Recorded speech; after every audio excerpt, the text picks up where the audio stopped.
Hello children, today I am going to teach you Hindi Surbi subject. So let's continue. कठिन शब्दों के अर्थ जानिए। कठिन शब्दों के अर्थ जानिए। अनाज, अनाज गेहूं, चावल, जौ आदि। गेहूं, चावल, जौ आदि जो अनाज के अंदर आता है वो सब। जरूरत, जरूरत आवश्यकता, जरूरत आवश्यकता। भंडार, गोदाम, भंडार गोदाम जो अनाज से भरा हुआ होता है वो। रहस्य, राज, रहस्य राज। उपाय, तरीका, उपाय तरीका। धैर्य, धीरज, धैर्य धीरज। इंतजार, प्रतीक्षा, इंतजार प्रतीक्षा। जलना, ईर्ष्या करना, जलना ईर्ष्या करना। अपने को किसी पे जलन होती है, ईर्ष्या होती है। इंतजार यानी प्रतीक्षा करते हैं, किसी की राह देखते हैं। मनचाही, मनपसंद, मनचाही मनपसंद। खारा, नमकीन, खारा नमकीन। एक कठिन शब्द के अर्थ दिए हुए हैं।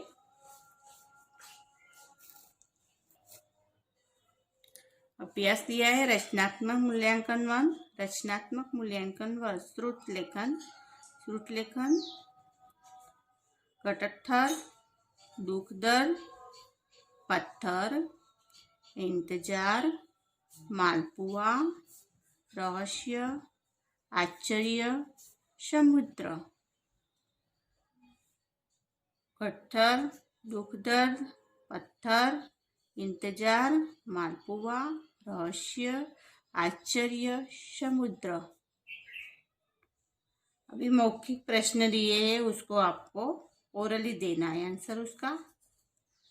मौखिक प्रश्न, ओरली क्वेश्चन। क छोटा भाई बड़े भाई के घर क्यों गया था? छोटा भाई बड़े भाई के घर क्यों गया था? तो आपने लेसन पूरा रीड किया है कि छोटा भाई बड़े भाई के घर पे क्यों गया था? तो अनाज मांगने। छोटा भाई बड़े भाई के घर अनाज मांगने गया था। बूढ़े आदमी ने छोटे भाई को क्या दिया? बूढ़े आदमी ने छोटे भाई को क्या दिया? तो बूढ़े आदमी ने छोटे भाई को लकड़ियों का गट्ठर दिया। बूढ़े आदमी ने छोटे भाई को लकड़ियों का गट्ठर दिया। तो छोटे भाई ने चक्की से क्या क्या मांगा? छोटे भाई ने चक्की से क्या क्या मांगा?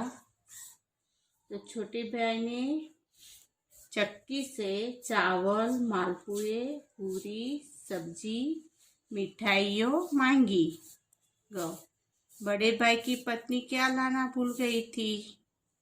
बड़े भाई की पत्नी नमक लाना भूल गई थी। वो नमक जो खाने में वो नमक डाला नहीं था, वो लाना भूल गई थी।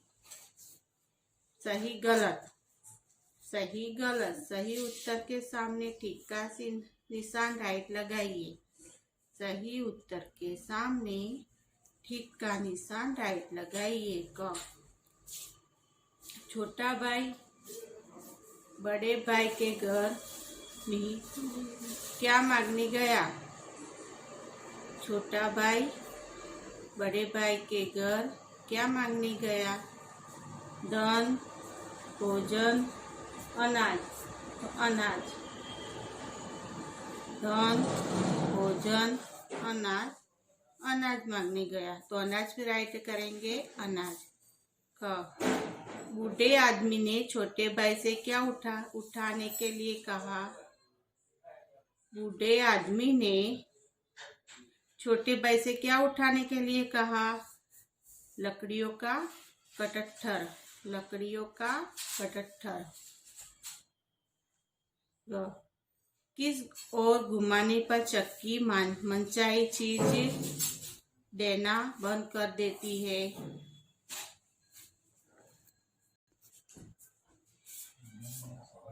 किस ओर घुमाने पर चक्की मनचाही चीज देना बंद कर देती है? बाई ओर घुमाने पर। बाई ओर घुमाने पर चक्की मनचाही चीज देना बंद कर देती है। समुद्र के बीचों बीच पहुंचकर बड़े भाई ने चक्की से क्या मांगा?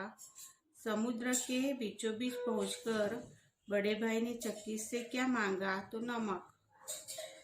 नमक मांगा। समुद्र के बीचों बीच पहुंचकर बड़े भाई ने चक्की से नमक मांगा। कहानी के आधार पर वाक्य पूरे कीजिए। 1. कहानी के आधार पर वाक्य पूरे कीजिए। एक गांव में 2 भाई रहते थे। भाई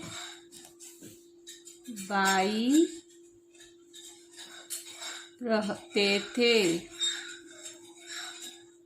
एक गांव में 2 भाई रहते थे। छोटे भाई ने बूढ़े आदमी को अपना दुख दर्द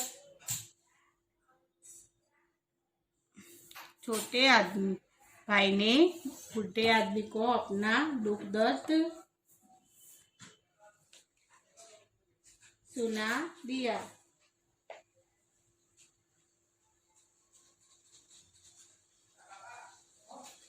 दुख दर्द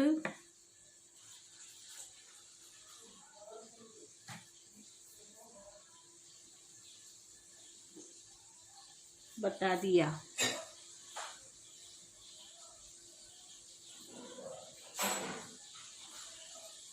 छोटे भाई की पत्नी भूखी प्यासी उसका इंतजार कर रही थी। भूखी प्यासी उसका इंतजार कर रही थी। अब छोटे भाई की गिनती नगर के बड़े सेठों में होने लगी। नगर के बड़े सेठों में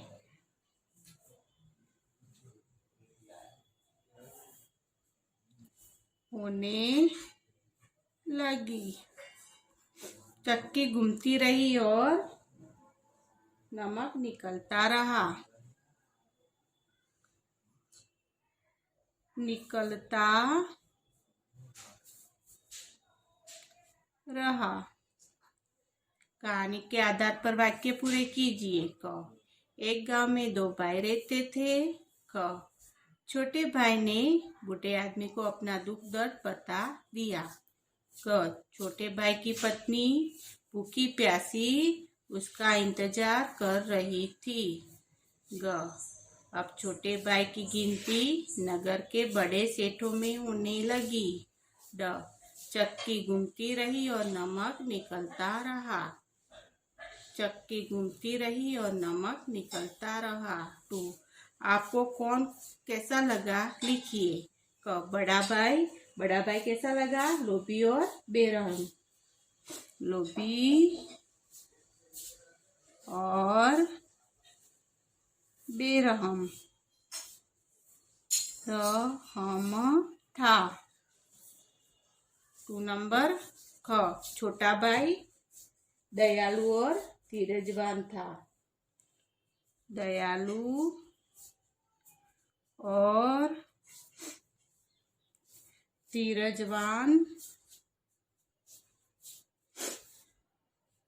वाला था। आपको कौन कैसा लगा लिखिए। बड़ा भाई लोभी और बेरहम था। छोटा भाई दयालु और धीरज वाला था। प्रश्न नंबर 3 दिए गए प्रश्नों के उत्तर लिखिए। दिए गए प्रश्नों के उत्तर लिखिए। क, बड़ा भाई कैसा आदमी था? बड़ा भाई लोभी और बेरहम आदमी था। ख, पत्थर की चिक्की की क्या विशेषता थी? पत्थर की चक्की मनचाही चीजें देती थी। ग, बड़ा भाई गांव छोड़कर क्यों जाना चाहता था? क्योंकि उसने चक्की चुराई थी। वो बात गांव वालों को कभी न कभी मालूम हो जाएगी, उसकी वजह से वो गांव छोड़कर दूसरे शहर में जाना चाहता था। बड़े भाई की नाव समुद्र में क्यों डूब गई? तो क्या किया था उसने? क्यों डूब गई थी? कि चक्की के नमक निकलने लगा। चक्की घूमती रही, नमक निकलता रहा, लेकिन बड़ा भाई चक्की बंद करना तो जानता ही नहीं था। थोड़ी देर में नाव में नमक का ढेर सारा लग गया और नमक के बोझ से नाव डूब गई। समुद्र खारा क्यों है? कहानी के आधार पर उत्तर लिखिए। इसके बारे में हमको बताना है, समुद्र खारा क्यों है। लोग कहते हैं कि वही चक्की अब तक समुद्र में घूम रही है और उसके नमक निकल रहा है, इसीलिए समुद्र का पानी खारा है। नीचे दिए गए शब्दों के विलोम शब्द लिखिए। विलोम शब्द लिखने हैं यानी विरोधी शब्द लिखने हैं अपने को। विरोधी शब्द धनी, धनी यानी पैसे वाला, तो उसका ऑपोजिट हो जाएगा गरीब। धनी गरीब। बाया दाया, दयालु बेरहम, खुश दुख, जल्दी देर, सुखी गीला, धनी गरीब, बाया डाया, दयालु बेरहम, खुश दुख, जल्दी देर, सुखी गीला। क्वेश्चन नंबर 2, नीचे दिए गए शब्दों के आगे थोड़ा या कुछ लिखिए। नीचे दिए गए शब्दों के आगे थोड़ा या कुछ लिखिए। उदाहरण दिया है, थोड़ा नमक कुछ सेब। थोड़ा नमक कुछ सेब। तो घी दिया है तो थोड़ा घी आएगा, थोड़ा घी। पानी है, थोड़ा पानी। आलू है तो कुछ आलू। तेल है तो थोड़ा तेल। बच्चे हैं कुछ बच्चे, कुछ ईंटे। जो चीजें गिनी जा सकती है उसके साथ कुछ लिखना जाता है। जो चीजें गिनी नहीं सकती उसके साथ थोड़ा लिखते हैं। जैसे घी है, उसको गिन नहीं सकते, काउंटिंग नहीं कर सकते, उसके आगे थोड़ा लिखेंगे। पानी को काउंटिंग नहीं करेंगे तो उसमें थोड़ा आएगा। आलू गिन सकते हैं तो कुछ। तेल भी काउंटिंग नहीं सकते तो थोड़ा। बच्चे गिन सकते हैं तो कुछ। ईंटें गिन सकते हैं तो कुछ। प्रश्न नंबर 3, पढ़िए, समझिए और लिखिए। अभी वो उदाहरण के रखना, रखा, रखतरा और रखूंगा, ऐसे उसका बनाना है। क, उठ तो उठना, उठना लिखेंगे। फिर उठा, फिर उठता और उठूंगा, उठूंगा। बैठ बैठा बैठना, बैठा बैठता बैठता और बैठूंगा, बैठूंगा। जा जाना, जाता जाता, और जाऊंगा, जाऊंगा, ऐसे शब्द बनाने हैं। प्रश्न नंबर 4, नीचे दिए गए वाक्यांश के लिए एक शब्द लिखिए। क, जिसके पास बहुत अधिक धन हो वो, उसको क्या बोलेंगे? धनवान। धनवान, जिसके पास ज्यादा धन है वो। ख, जो बहुत मेहनत करे, मेहनतू, मेहनतू। ग, जो दूसरों पर उपकार करे, दयालु, दयालु। जो किए हुए उपकार को न माने, एहसान फरामोश, एहसान फरामोश। जिसके मन में लालच हो, लालची।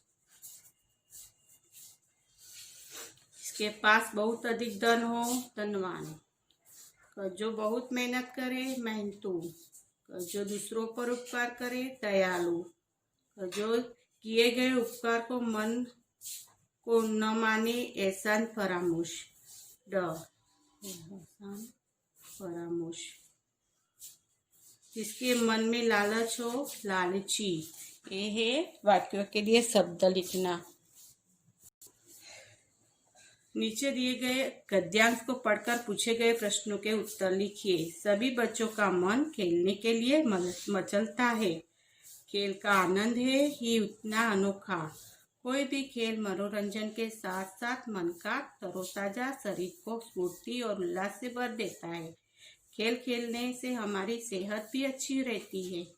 मैदान में दूसरे बच्चों को खेलता हुआ देखकर हमारा मन भी खेलने का करने लगता है। बच्चों का मन क्या करने के लिए मचलता है? तो बच्चों का मन खेलने के लिए मचलता है। बच्चों का मन खेलने के लिए मचलता है। खेल से क्या क्या लाभ होते हैं? खेल के साथ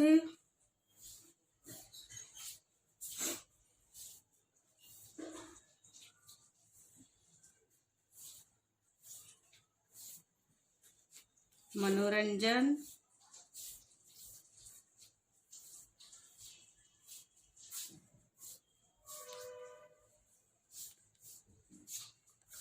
साथ साथ मन को तरोताजा, शरीर को स्फूर्ति और उल्लास भर देता है। को स्फूर्ति और उल्लास भर देता है, उल्लास से भर देता है। वाक्य बनाइए। स्फूर्ति, कसरत के हमारे शरीर में स्फूर्ति आ जाती है। कसरत से हमारे शरीर में स्फूर्ति आ जाती है।